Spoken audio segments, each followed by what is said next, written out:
Do you feel like a tiny little mouse who lives in a tiny little hole, but you want that tiny little hole to be more fun and functional? Then sit your ass down because I have some great tips for decorating small spaces. Welcome back to another highly requested video on Laugh Cry DIY. I am your host, Katie, and on this channel we do renter-friendly DIYs and decor, and we give you tips to create a home you're gonna love, even if it's small as hell. And today we're gonna talk about cool and clever and creative ways to decorate if you live in a very small space and you are a renter. Now, I've previously done other videos on all sorts of things from like designing a maximalist space to doing high drama decor, as well as other renter-friendly hacks. But today we are taking a lot of these big themes and distilling them down into practical and actionable things you can do in your home. And I'm including a ton of visual references to help you see what these might look like in real life. And you should know that because I am a color-loving maximalist, I am always looking for fun ways to sass things up, even in a small space. But don't worry, I still want to make things functional. Now, that said, before we dive in, let's talk about basically the 3 big rules of designing for small spaces. Number 1, decorate up. You want to decorate vertically so that you can get things up and off the floor and save some space. Number 2, you want to maximize your space. That may mean hiding some things and displaying some other things, or creatively arranging things to make the most of the space, like functionally and visually. And number 3, you want to try to create separate zones, especially if you're in a studio or a small space with an open layout. And you can do this through color and objects and furniture placement, and we're going to get all into that. So today I have 10 tips for you in no particular order, but I did curate these tips to address common complaints that I've heard you guys talk about. So let's start with number 1, which is flexible seating. I might also call this sneaky seating. So when you live in a very tiny place, you need kind of multifunctional zones, and you're gonna be doing different tasks. And if you're a fun-loving city gal, you're gonna be entertaining no matter how tiny your studio apartment is. So there are a few ways that you can get more seating into a space without just stuffing more and more chairs in. And to me, ottomans and little like side stools are the best way to do that. They're very flexible and they can be tucked out of the way when you're not using them, which gives you kind of the best of both worlds. So for example, I love ottomans that are tucked under a console table. Like I especially love these tiger print ottomans right here. You can also sneak them under coffee tables, like you see with these gold leather poofs. They're also a cool thing to put in front of your bed to function as a bench. You can use them as side tables or coffee tables when they're not in use. And of course you can get storage ottomans where the lid comes off and you can store more things in there. I also love this brilliant stacked poof ottoman. It's on wheels and it breaks down into individual floor pillows, which is super cool and great if you have low furniture. For the record, I also love an ottoman that's really sculptural or that has detail like fringe for more visual interest. To each their own on that, but it is something to consider. And of course, ottomans aren't your only option. You can also do the same thing with stools. The IKEA Frosta stool is especially popular because it's stackable, and you can use it as like a little side table or plant stand or just stacked in the corner. You can also use small bar stools in your dining area and tuck them into a small bar. Those are especially helpful if you need a dining area, but you want to save space. I am also a huge fan of benches.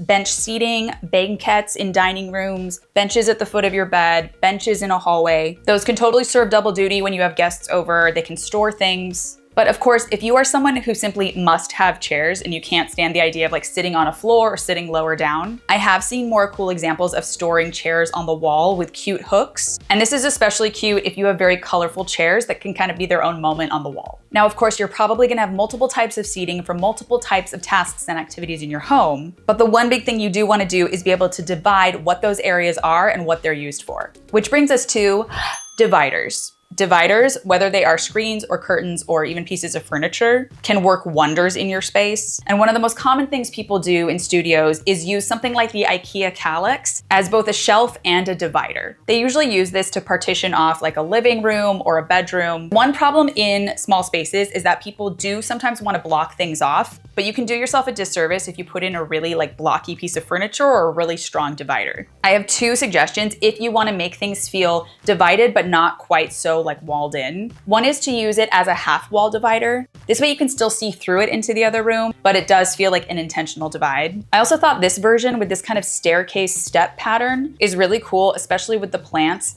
It's a little more interesting, and I really love how the plants just like add a different vibe. So sometimes you can use dividers in very concrete ways, and sometimes you can use design elements and visual cues to give the illusion of separation. So if you want to cultivate more openness and airiness and make a space feel much bigger, this is what I would recommend. I've talked at length in other videos about my love of curtains and screens, but in small spaces or studio apartments or small rooms with an open layout, sheer curtains can be your best friend. Like, I love how they used this half sheer curtain for the bedroom. I also love how they used curtains in this placement where they're kind of free floating in the room. And because they are gathered, they don't actually block the space, but they give you the feeling that that is a distinct space. Now, sheer curtains are great, but there is something that is even more underused and underappreciated, and that is the beaded curtain. And I'm not talking about the type of like hippie beads that hang in a doorway, and you try to walk through, you get tangled, and then you fall, and then you have to sue your aunt, and it's like a whole thing. The type of beaded curtain I'm talking about are these like beautiful works of art that you can hang to subtly divide a space or create a backdrop in a unique and really unintrusive way. These are particularly gorgeous with the pattern. I love the natural texture of the wood, and they're really versatile because you can put furniture either in front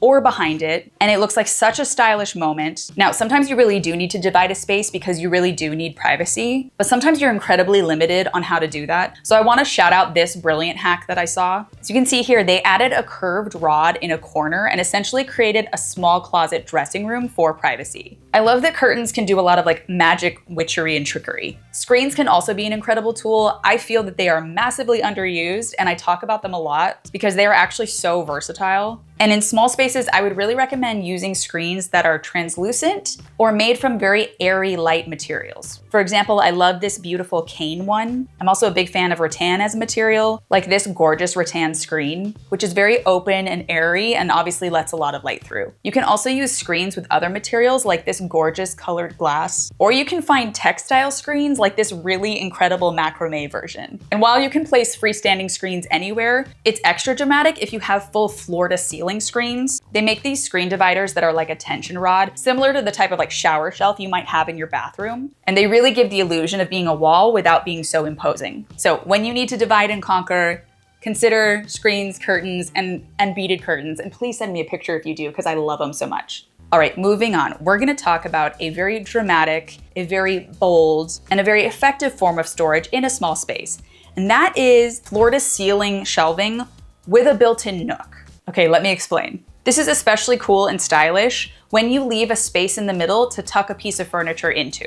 This way you can tuck in your sofa for like a library feel. You can also tuck in a larger desk, or you can tuck in a bench and create a cool dining nook. You could tuck in your bed to save space and maximize storage in your bedroom. Like, having this in your bedroom could potentially eliminate the need for a nightstand, a cabinet, and like a vanity table. It's also a great way to get color into your space if you can't paint. Like, I love this beautiful blue bookcase. There's many ways to DIY this. One of the easiest is to use IKEA bookshelves and shelving. Of course, if you can't do a full nook, you can do a mini version of floor to ceiling shelving like they did in this little corner of this dining room or in this tiny little reading nook. All right, moving on. Now, I do understand that that type of shelving is a very big and grand project. So if you are feeling too overwhelmed like that, forget the floor to ceiling, babe. Go wall to wall with some really long cabinet storage. And you can do this in a few ways. I did wall-to-wall open shelving in an office makeover to give the illusion of a built-in and make the room feel a lot bigger. Sometimes you want open shelving and storage, but sometimes you want to keep things clean and minimal and closed with some really long cabinet storage. So instead of placing a bunch of different random cabinets around, condense it all into running the full length of the wall so that you get the most storage, the most drama, and it looks more custom. For example, not only do I love this wall-to-wall cabinet, but I love that they also built in a desk on the far right for it to be even more functional. You can also add color to the cabinetry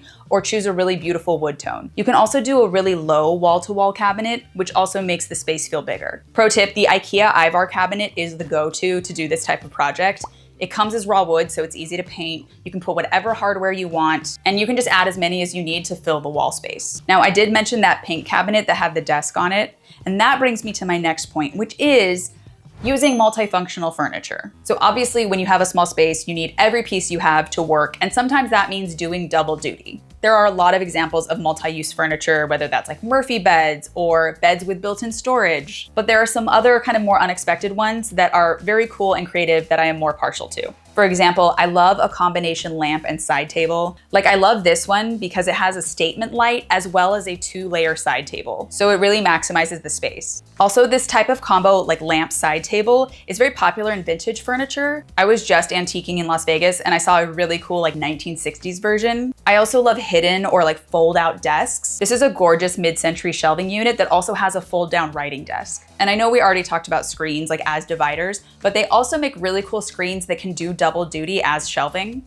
And if you're a pet owner, don't forget that you can also have items in your home that work for you and your cat. Like this cat scratch side table is so chic and so much more stylish than a lot of cat products. I'm also a big fan of hiding your cat's business in a litter box cabinet. You can really easily DIY one of these, also with the Ivor cabinet I was talking about before. Now, obviously we know about like combo furniture like a pull-out sofa, but let me show you this next level piece of multi-use furniture. This is a sofa and a pull-out bed, and the arms are shelving. This one really blew my mind. And you can definitely get creative in small kitchens especially. I also love this cabinet that doubles as bar seating, which can function as either an eating space or a desk. And you can add even more little things to maximize the space for you. Like I love this island, which combines storage and a seating area. And you can see they added this little towel bar. So think about those details too, like adding a little hook here or a little tiny shelf here. And of course, storage is always an issue. So I really like items that can disguise some of that. I adore these round side tables with hidden shelf storage on the back. And in other videos, I've also talked about how much I adore banquette seating in small spaces. They're great for small spaces because they can be tucked flush against the wall, and you can also use them as storage benches, and they're very easy to DIY configurations of. And in general, I also like items that can just be like very indiscreet or tucked away. Like I love these chic little TV trays, which can be stored flat and then pulled out whenever you need. So just remember, in a small space,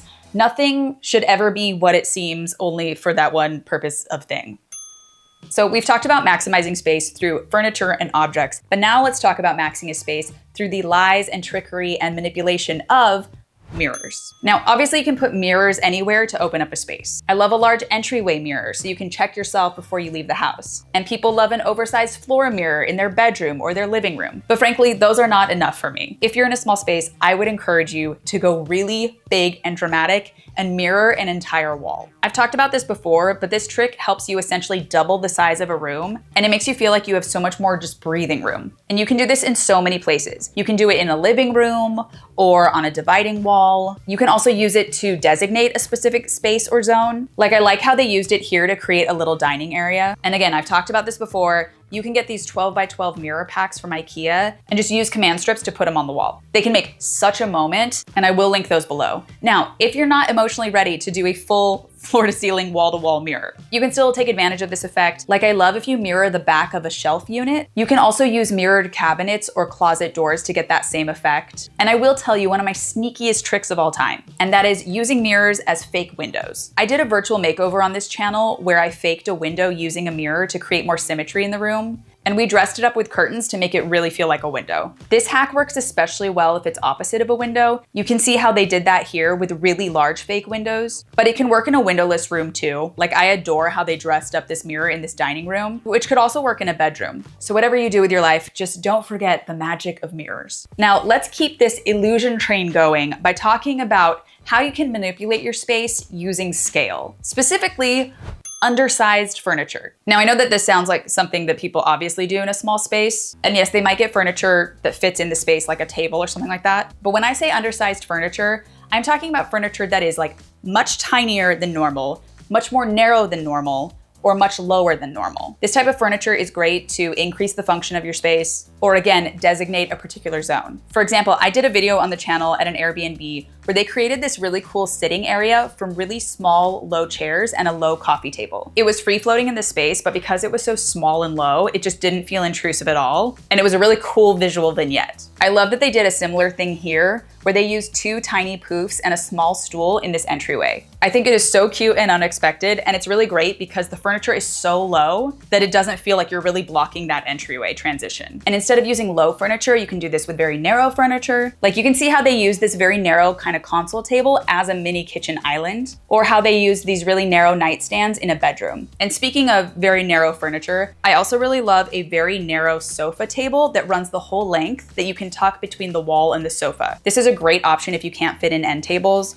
You can use it for storage or display or for charging things. And again, you can also just use very scaled down items. Like I like these really small wall mounted nightstand shelves because they still have some storage, but they're kind of barely there. Or in this little kitchen area, they also used a scaled down table and ottoman, which I love because both of those items can also be used elsewhere if they're entertaining. I also love using a really tiny fold out table to create a dining area. In a really tiny studio makeover, I made a little fold out desk that functioned as both a dining area and a desk. Tiny cocktail tables, like tiny little drink tables, are also a fave. They take up barely any space and you can use them for a bunch of different things. I especially love this whimsical one from Urban Outfitters. You can also use smaller furniture in lieu of kind of larger pieces to give the same effect. For example, I absolutely adore this mini love seat, which is essentially like a small bench, but being so dressed up with the pillows and blankets makes it feel like a sweet, cozy little spot without taking up too much room. And I do also love just combining a bunch of smaller scale items to create a cute little visual vignette. You just need a little chair and a little side table and even a tiny rug to create a full moment. Like, check out this decorative jute rug.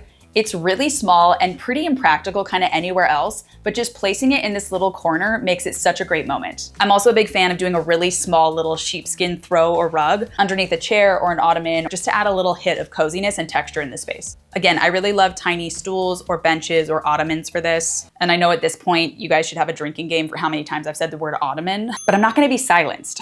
Like, look at this. I love how they created this mini library moment with two small benches placed in front of these shelves. You can also combine two smaller items to create a larger item. Like I did a living room makeover where we used nesting coffee tables that could be separated and moved around as needed. Fun tip, if you wanna look for small scale furniture, go check the kids section at like Target or IKEA and you would be surprised by how many cute items they have that you could incorporate into your space in a really creative way. But now that we've been going on and on about the power of petite furniture, let's swing to the other spectrum and talk about the power of oversized furniture in a small space. Now, I know this may sound counterintuitive because usually people are trying to buy small furniture or just kind of fit as many individual small pieces of furniture into a space as they can. But using oversized furniture is more drama, more fun, and it can be way more practical than other pieces. And just as I said with undersized, when I'm talking oversized, I'm talking things that are larger than normal, taller than normal, or wider than normal. For example, you can see they used really large velvet dining chairs in this dining area, which makes it feel very distinct and almost like a booth. The same goes with this extra long bench that runs the full side of the wall. It provides super cozy seating and it opens the area up. You can see that same concept with this really large desk that runs behind the sofa. Your instinct might be to get a really tiny narrow desk and try to tuck it somewhere in the room. But by creating this larger workspace that spans the entire length of the sofa,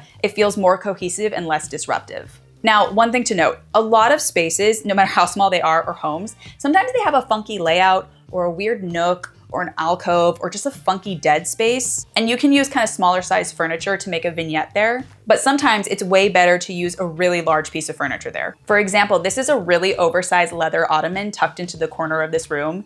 It basically functions as a chaise lounge or like a mini love seat, but its scale makes it feel really intentional. Similarly, I love how they placed this really oversized chair in front of this bookshelf. It almost gives it like a built-in banquette feel. And when we're talking about these nooks and closets, I'm a huge fan of like repurposing those types of spaces, especially small closets. I turned my own closet into an office, and I love this one. This is a great example of how someone turned a small closet into an epic reading nook by adding shelves and a giant beanbag. I mean, I wanna crawl in that nook and take a nap like right now. But chairs are not the only things that can be oversized. And again, when we are talking about oversized items, we are also talking about those taller pieces. For example, I love the height on this half loft bed, which helps provide more storage underneath. I also really love this large hutch that's really tall. This could make great storage for plates or other pantry items in a small apartment. Bar top seating is also a great example of this. You can see here, it kind of helps vary sight lines and it adds more airiness to the floor area. You'll also notice that the width of the legs of furniture can also contribute to that. These legs are very thin, so it actually doesn't feel like a very large, clunky piece in the corner. Which brings us to our next tip, using clear furniture. This one is so simple, but it is really underused in my opinion. People tend to stuff things into their spaces, and I think a lot of times they don't think about varying like textures and materials. And in a small space, even if you're a colorful maximalist, you do need to give the eye room to breathe. And using clear furniture that you can see through helps it kind of disappear or creates more airiness, which again makes things feel open.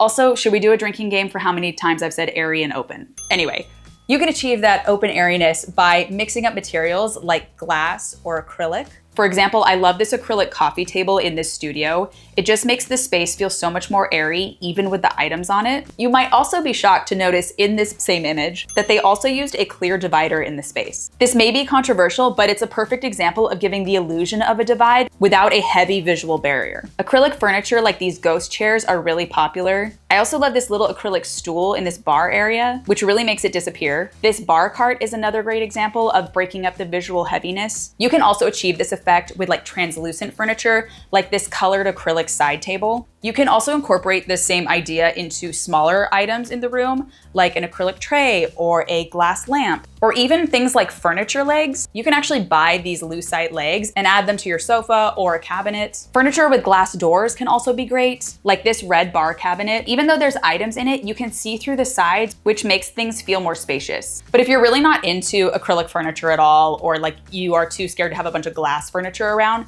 just look for items that are really open and airy. For example, this metal bar cart is very sculptural, but it doesn't actually take up a lot of visual weight because it's so open. Rattan furniture is also great for this. Like this round rattan coffee table is great because you can see through the bottom. And when you're looking for shelving options, instead of getting a traditional bookcase with like closed edges, consider an étagère, which is a type of shelving that is open on the sides. So really, I'm just begging you to like let the light in and choose lighter pieces to give your eyes a break. Now, finally, we are going to talk about the most tricky and challenging and controversial part of small spaces, and that is furniture layout. And I will tell you the biggest mistake in honestly many homes, but especially in small spaces, people tend to think, oh, if I just put everything against the wall, I'll have a nice big open space in the middle, and that will make my space feel better and larger. And not necessarily. Your goal should always be to create a space that is functional and visually interesting. This is why we talk about varying scale, varying texture, designating zones, etc. But a big empty space in the middle of the room doesn't really feel that cozy. It's better to create a nicely curated layout with an intuitive path of travel that serves all your needs. And you can do that by getting furniture off the wall, floating it and creating unique areas, or even banking it together to increase the functionality. Here are some great examples. Consider pulling the couch off the wall and banking it with a piece of furniture to make it more functional. For example, you might add a long table behind it to double as a desk or dining area.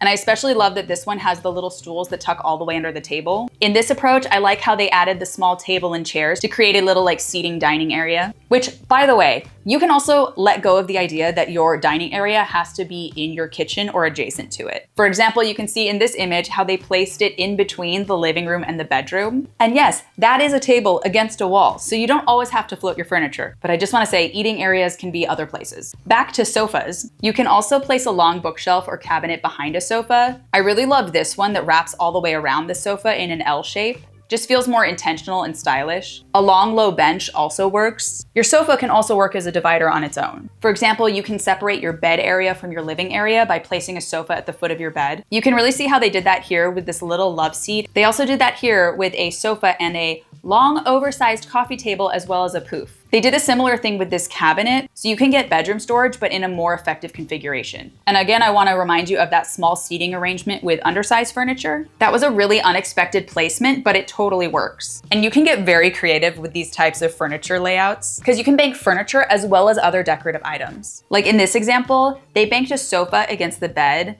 they used a curtain as a divider, and they suspended art from the ceiling to create more of a divide. That is like ninja level decor, but it's a perfect example of everything we've been talking about, from using vertical space to visual dividers to clever layouts. So guys, those are all the tips for today. I hope you found any of them helpful or inspiring. And as always, if you put them to use in your space, please send me a pic. I love to see what you guys are doing. If you're interested in any of the makeover videos or other tip videos, I'm linking everything below. And if you like DIY and decor stuff, feel free to sign up for my monthly newsletter, also linked below. I just send out a little monthly roundup of like DIYs, tips, decor inspiration, and fun stuff just to like break up the darkness of life. And of course, if you found any of this helpful, please subscribe to the channel so I can give you more tips, and feel free to leave any tips of your own below below because I love to see them. Until next time, stay small.